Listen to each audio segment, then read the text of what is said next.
Reviews on the run, Jose, and I've got a huge show for you guys. New Mario game. Naughty Dog's got what to... What are you doing? The hell? Sorry, I'm late.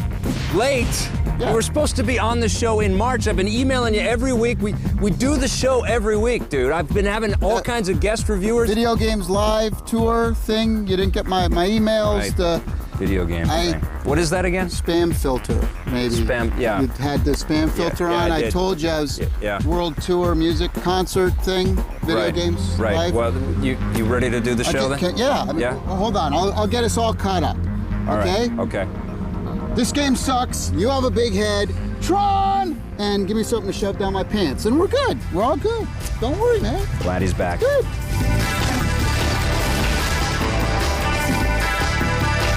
Today on Reviews on the Run, Tommy and I are taking a look at Super Mario Galaxy, Mass Effect, Uncharted Drake's Fortune, and it versus its Black Site Area 51 against Clive Barker's Jericho.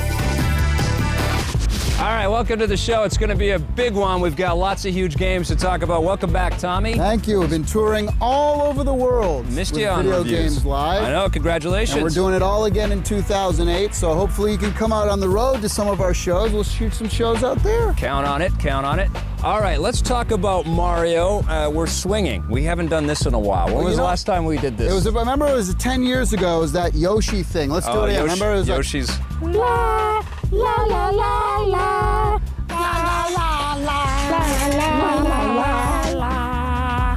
All right, anyways, let's talk about Super Mario Galaxy. Our first review ever, I think, was a Mario game, Mario 64. Well, let's go back in time for that one. Well, people are going to shoot me for this, but I don't think it's the greatest video game ever of all time. Was that a mullet I had? You had a mullet. All right, now we've got Super Mario Galaxy. It's the first real Mario title for the Wii, the first 3D action-adventure platform-hopping Mario game for the Wii. Right. What did you think of Super Mario Galaxy? Big Mario fan, of course. You know, he's the only other short Italian in the video game industry. The thing about the Mario game is it's the best that Mario's ever looked. Yeah. It's the best that Mario's ever sounded. Yes. I think the level design is absolutely off the charts in terms of, you know, how they did it. But it's interesting because now that we've been playing so many PS3 and Xbox 360, you know what I kept saying to myself as I was playing this game the whole time? Yeah. I was like, I wish this game was on the 360. Well, you know? You bring up a good point. I want to unlock some achievements. You bring up a good point I want it to because... look crisp and clear. The thing that kind of bothers me the most, though, and this is kind of a general overall industry thing as well, media in our industry, is that if you go online, everyone's giving this game a perfect score. Well, there's a lot of it. It's the second highest video game rated. It was the first highest rated game for a long time. Game ever, and then it got knocked down a little bit. So now it's the number two highest rated game. Number two highest rated game ever of all time in our whole industry.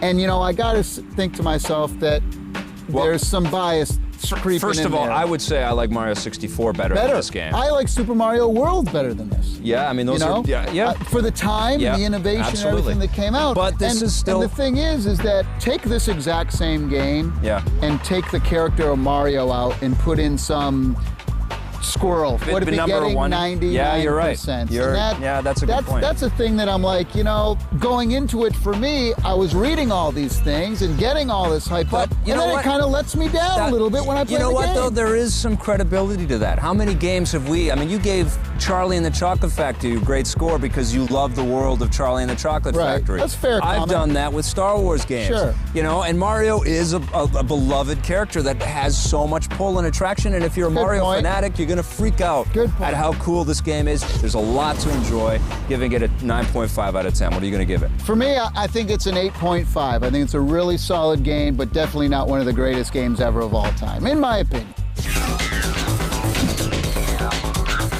Okay, I'm talking about Mario Party for the DS. Now, I'm a big Mario Party fan. I've liked it since the beginning of the series. I think they've like kind of overkilled it over the years, but how about for a portable on the DS?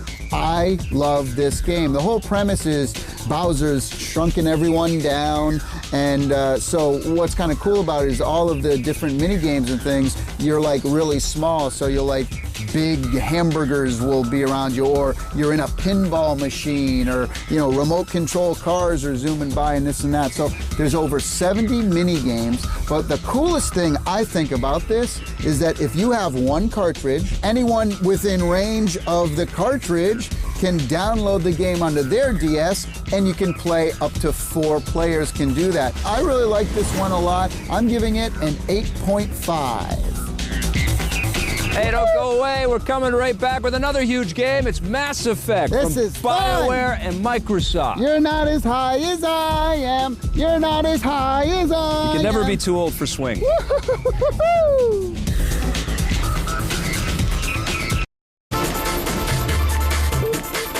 Anybody looking for evidence that Sony's going to be experimenting with a PSP phone doesn't have to look farther than God of War Betrayal for the cell phones. That's right, it's my first cell phone review on Reviews on the Run. It's God of War. It feels like God of War on the PlayStation 2. It's obviously not as good looking as the console or the more robust handheld version of the game, but it's pretty slick. It's a 2D side-scroller like we used to play on the Genesis and Super Nintendo back in the day. The graphics are very true to the form, though, and very true to the character of Kratos. There's blood all over the place. He's got magic attacks. He's got different weapon abilities that he can upgrade as he works his way through the adventure. There's all kinds of cool demons to battle and big bosses to fight. So if you're a God of War fanatic or a completist, you gotta check this out. Make sure it's on your carrier. I got this on the Rogers network on my Sony Ericsson phone. Works great. God of War Betrayal for a cell phone. Surprisingly fantastic game. 9 out of 10. Welcome back. We're going to talk about BioWare's Mass Effect. This was a big game that BioWare's been working on for a long time. It's published by Microsoft. What'd you think of Mass Effect? The best part of the game, let me just say, the best part of the game is really the interaction and the dialogue and the characters. But for me, I thought the graphics overall, the worlds, maybe I'm just sick and tired of sci-fi military shooters. You know, your Halos and your Bioshocks and your this and your Jericho. Everything's like military. I hear you. And it's a crowded year for this kind of content. As soon as I put that in, I'm like, oh, it's one of those, you know? I like creating the character. And it's new. I mean, part of the, I think, the pull and attraction for the Knights of the Old Republic stuff was that we kind of got a sense of the Star Wars universe, and it was a built-in kind of familiarity that we kind of liked in KOTOR.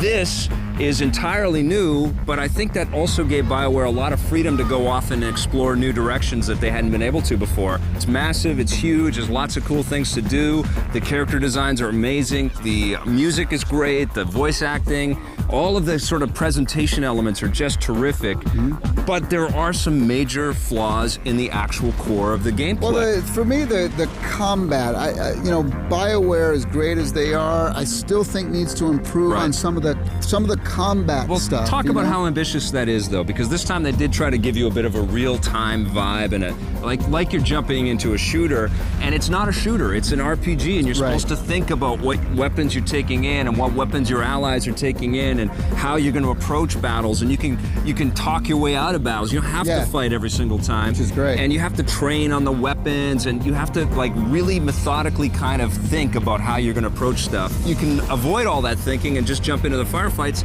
and it isn't as satisfying. All throughout, all of that combat I found is the kind of the weakest element, and I also was really disappointed by the texture pop-in. That's rampant, man. Absolutely. It felt to me, as polished as this game is and as sort of groundbreaking as it is, that it still needed 6 more months. I like the fact that if at the beginning of the game you can actually create your own character. Yeah, and it's not just physical. I mean, you create a backstory that kind of is translated into the story of the game, and they have a reputation in there. Are you like me, and when you go into those characters, do you try to create the most freakish monster? Because I want to see what the cinematics are like for the rest of this game with a guy, you know, I try, and I call it the Vic Lucas. I go in there that's nice. and I make the guy's head as big as possible. Oh, that's nice. You missed me. I missed you, yeah. The little shrunken apple head guy. I missed him. Where you been? Running around in the jungles, right? Yeah, you know what? I take like 6 months off and nobody's making fun of you. No, surprisingly, everybody does make fun of me. I don't know what the hell this is. Really? Yeah, They I make produce fun of the you show too? and I get all this heat. Really? It's unbelievable. Oh. Thanks, everyone. They got the email. Yeah, Awesome. I don't know. It's unbelievable. They made some great headway, but I don't think it's the game of the year that I was expecting it to be. Yeah, as well. Yeah. That's a totally fair comment. Yeah. So I'm going to give it overall, and this isn't really my style of game, but I'm still giving it an 8 because I liked a lot of the game, just Yeah. not up my alley. I'm going to give it a 9 out of 10. Don't go away. We've got Uncharted Drake's Fortune for the PS3 right after this.